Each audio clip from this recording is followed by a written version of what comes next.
DB7, good afternoon and welcome to Peter Mulder from Germany. Now if you're wondering why somebody has dabbed graffiti on the car, that's great, you can switch it off there. The reason is ruling miles. This is the only BMW 507 that took part that year. A car that they could meant that the price slightly increased from 3,000 to 13,000. BMW V8 from the 1950s.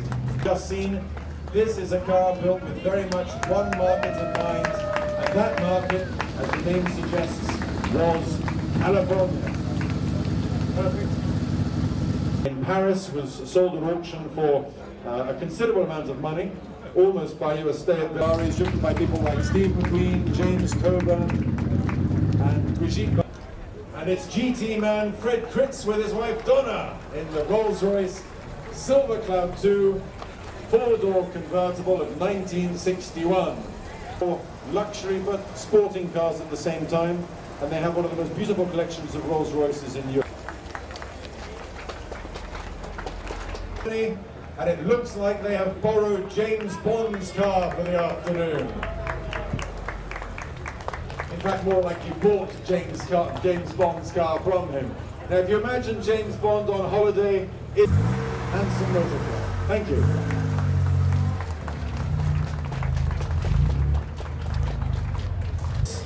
If you could afford it, was the fastest convertible that money could buy, 170 miles an hour. What a car. I'm going to ask the man who invented un restauro eccezionale. But, well, in case it doesn't, I will tell you that this was, or that the Panther was, back in 1977. Oh no, it's coming. In the only known Panther 6 in the world. And do the brakes work? Yes, they do. Willett is the car that he premiered at the 1977 London Motor Show. The headline writers, in the end, just two cars were built. One car that's never been heard of again, which was built after the Panther company went badly bankrupt. And Albert is showing us his party trick. The car is lifting up its skirt. We don't know if it will go down again. Yes, it goes up and down. This car has taken Viagra. It looks spectacular. 6 wheels, of course, that's the big selling point of this.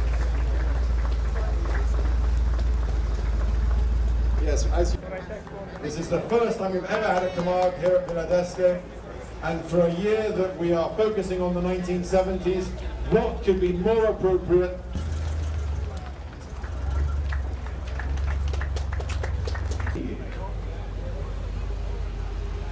Now, just 5 of these cars were made. They were the brainchild of a great Italian designer, but it's an Italo-American collaboration. So once again, I'm going to hand the microphone. The only kind of letdown is the gearbox, because before the surprises just keep coming. Away you go. Thank you. 5 made.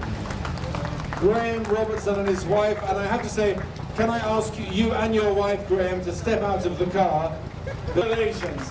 That's the look we were looking for. It was the most beautiful car in the world, and still is, and he won't mind me saying, a young man about town, and he was driving by a shirt like that. Watch out, there's a Porsche coming. Marco Betocchi.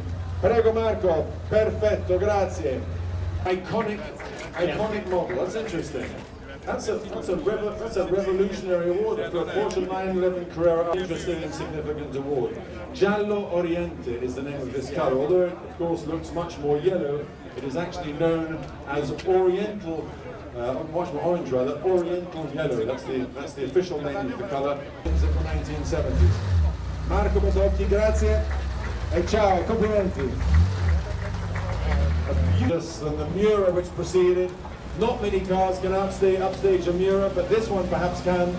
The wife of Albert Spies, we have a ladies team here this afternoon. This car gained the name Countach, but I think probably they're busy sweeping the floor.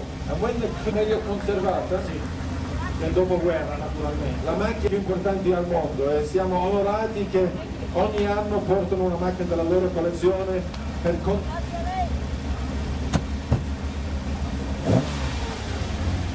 the fast ladies in the Lamborghini LP 400 Countach.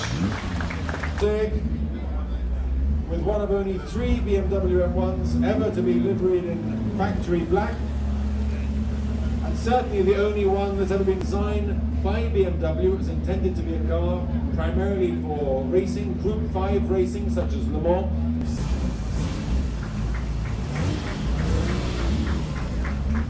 With the BMW M1 all the way from Colombia. We set it against the stopwatch. 6 Hills Racers.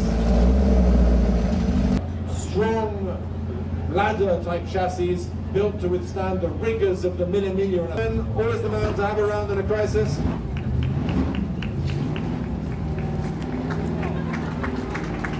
You see, if you don't think that's what you call a multitasking juror.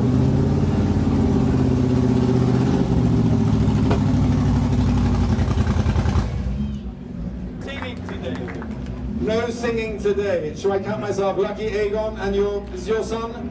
Great to see you as always, and great to see and hear the McLaren M1.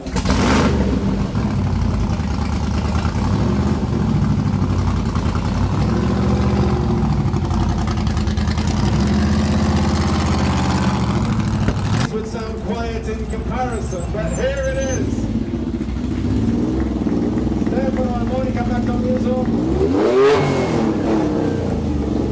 And it sounds great.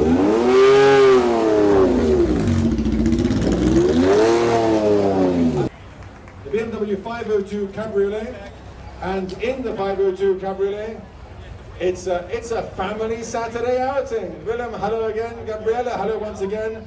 We have Gabriele Fink. I want to see the new watch later on, Willem. You can show us the best of show watch. In ante. Wolfgang Sauer at the wheel, and the co-driver Karim Habib, the head of BMW Design Automobiles. Wow!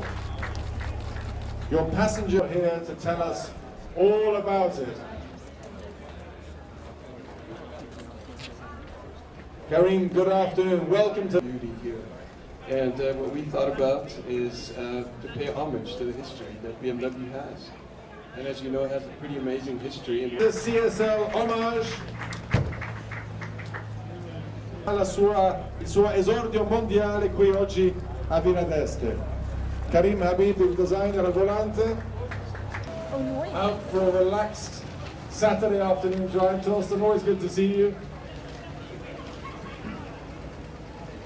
The dawn of 1952. I have to say, 1952 to have a power hood.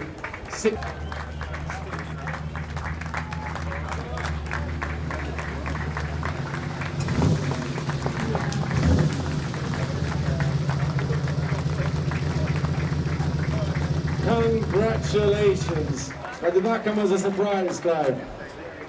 Yeah, well, it was a surprise.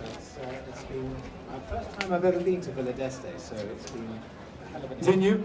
We expect to see you back here again, but I have to say, I've driven and take good care of it for you. But I can see already it was called, that was given that nickname by the Swatters family, who owned the car for no fewer than Ford. It's the first Ferrari owned, and perhaps appropriate for the man who drives it. Come through Fiat, the company that is some.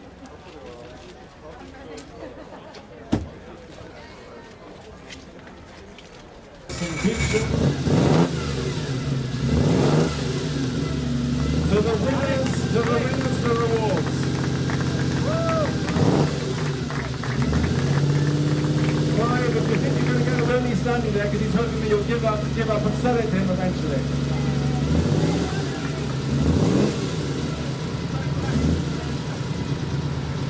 Well, I have to say that's a well-deserved. Fate posto.